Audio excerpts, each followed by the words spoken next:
네, 이 문제 같은 경우는 도플러 파형을 이용해서 휴드 애뉴리즘, 가성 동맥류죠. 가성 동맥류를 평가하는 방법에 대해서 물어보는 문제라고 보시면 되겠습니다. 여기서는 또 도플러 기법까지 적용이 되기 때문에 중요한 문제라고 볼 수가 있겠고요. 우선은 가성 동맥류에 대해서 기본적인 개념부터 살펴보도록 하겠습니다.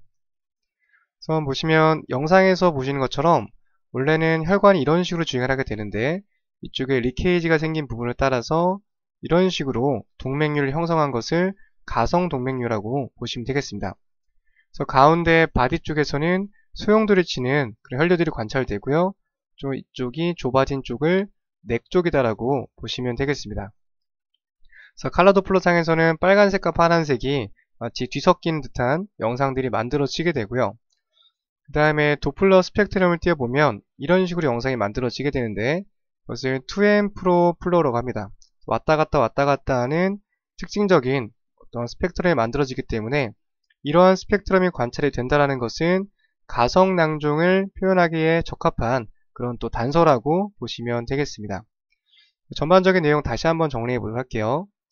가성 낭종이 있다라고 하는 것은 바디 쪽에서 신호를 얻게 되면 낮은 저항성을 좀 띠게 돼요. 가운데 쪽에는.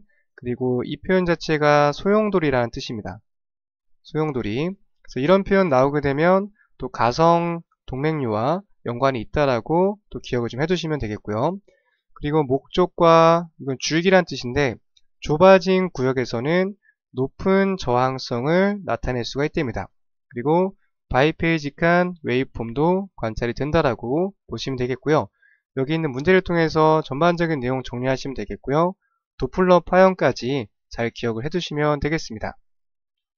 그래서 문제로 돌아와 정답을 찾아보면 바디 쪽에서 얻게 된 신호가 어떤 건지 물어봤기 때문에 정답은 A번을 선택해 볼 수가 있겠습니다. 이렇게 해서 145번 문제 풀어봤고요. 넘어가서 146번 문제 보도록 하겠습니다. 문제 보시면 정상적인 레날 포사를 잡았는데 봤더니 레날 위치에 키드니가 관찰되고 있지 않아요. 아마도 액토픽한 라이트 키드니라고 생각이 되어지는데 그러면 위치를 레프트 펠빅 쪽 검사해보면 되지 않을까라고 물어보는 문제라고 보시면 되겠습니다. 액토픽한 키드니 같은 경우는 보통 왼쪽보다는 오른쪽에 위치하고 있는 경우가 더 많습니다. 그래서 정답은 틀렸다라고 볼 수가 있겠고요. 보통은 라이트 쪽에 일리악 포사 쪽으로 검사를 해보는 게 더 맞다라고 보시면 되겠습니다. 이렇게 해서 146번 문제 풀어봤고요. 다음 넘어가서 147번 문제 보도록 하겠습니다. 문제 보시면 수신증이죠. 수신증에 관련된 내용 중에서 잠재적으로 수신증을 유발할 수 있는 질병이 또는 컨디션이 아닌 것을 찾는 문제라고 보시면 되겠습니다. 우선은 요관을 압박할 수 있는 모든 상황들은 수신증을 유발할 수가 있겠습니다. A번 보시면 자궁 근종인데요. 자궁 근종 마찬가지로 사이즈가 커지면 요관을 압박할 수 있겠습니다. AOT 에너지 마찬가지고요. 이런 요관의 주행을 방해할 수 있기 때문에 연관이 있겠고요. C번 마찬가지로 안에 있는 결석 때문에 요관에 영향을 받을 수 있겠습니다. 2번 마찬가지로 방광 쪽에서 잘 생기는 캔서의 한 부분인데요. 요관을 압박할 수 있겠고요. 정답은 D번으로 보시면 되겠습니다. 네, 스펀지 키드니 같은 경우는 그냥 자체적으로 스펀지 형태로 키드니가 변하는 거고요. 전반적인 기능이나 신장 자체에 그 영향을 주지 않는 그런 질병으로 봐주시면 되겠습니다. 다음 넘어가서 148번 문제 보도록 하겠습니다. 영상에서 맞는 보기를 선택하는 건데요. 봤을 때는 판크리아스를 잡았다라고 적혀져 있게 되겠습니다. 판크리아스가 이런 식으로 주행하게 되고 안에 있는 뱃셀들에다가 도플러를 띄우는 영상으로 좀 관찰이 되는 그런 부분으로 볼 수 있겠습니다. 이쪽에 낭종성 물질들이 관찰되고 있죠. 그래서 아마도 가장 가까운 정답을 찾는다면 영상에서 판크리아스 주변에서 심플 시스트가 바디 쪽 주변에서 관찰된다. B번을 선택해 볼 수 있겠습니다. 설명드린 것처럼 초음파 영상을 주어지고 이 영상을 얼만큼 잘 설명할 수 있는지 이런 내용도 잘 나오기 때문에 또 참고적으로 잘 봐주시면 되겠습니다. 다음 넘어가서 149번 문제 보도록 하겠습니다. 문제 보시면은 포스트 트랜스플란트 이식을 했대요. 이식을 했는데 판크리아스를 이식을 했답니다. 그러면 보통 이식하는 이 표현도 이제 동종 이식이란 뜻인데요. 어쨌든 판크리아스를 이식했다라고 보시면 되겠습니다. 가장 잘 이식하는 위치가 어디인지 물어봤습니다. 이 문제 푸시면서 바로 정리해 볼 수 있을 거라고 보시는데요. 정답은 A번으로 보시면 되겠습니다. 일리악 포사 쪽에 이식을 하게 되고, 이거는 판크리아스뿐만 아니라 레날 쪽, 신장 이식을 할 때도 이 위치를 가장 많이 이용한다라고 봐두시면 되겠습니다.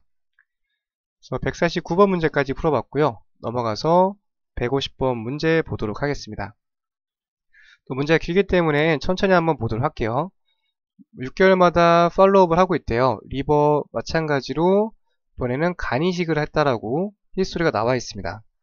나머지 랩 테스트가 좀 어브노멀하다고 나왔어요. 봤더니 어떤 게 어브노멀한지 보도록 하겠습니다. 어브노멀 레벨을 살펴보니까 빌리루빈이 올라갔고 황달 증세가 있답니다. 이거는 어딘가 담관이 막혀 있거나 폐쇄가 됐다라는 어떤 암묵적인 어떤 단서라고 볼 수가 있겠습니다. 초음파 검사했더니 포컬하게 딜라테이션 되어져 있대요. 바일 덕트가 확실히 막혔다는 것을 또 증거로 나타내고 있습니다. 이런 부분 봤을 때 포탈 헤파티스 쪽까지 줄어 늘어나 있게 되는데 판크리아스는 정상이래요. 어떻게 파인딩을 하면 되는지 물어보는 문제라고 볼 수 있겠습니다. 전체적으로 빌리아리 쪽에 협착증이 있다라는 것으로 생각이 되어지고요. 어느 한쪽에 있는 것보다는 인트라헤파틱 덕트에 문제가 있다라고 설명이 되어져 있기 때문에 정답 B번을 선택해 볼 수 있겠습니다. 전반적으로 빌리아리 트랙 자체에 좀 폐쇄가 있고요. 그리고 협착이 있는 그런 상태라고 볼 수가 있겠습니다. 혈액검사 참고해 보시고요. 그리고 이런 이식이라는 포인트도 같이 봐주시면 되겠습니다. 이렇게 해서 150번 문제까지 풀어봤고요. 또 다음 시간에 쭉 이어서 패솔로지 문제 풀어보도록 하겠습니다. 네, 다음 시간에 뵙겠습니다. 감사합니다.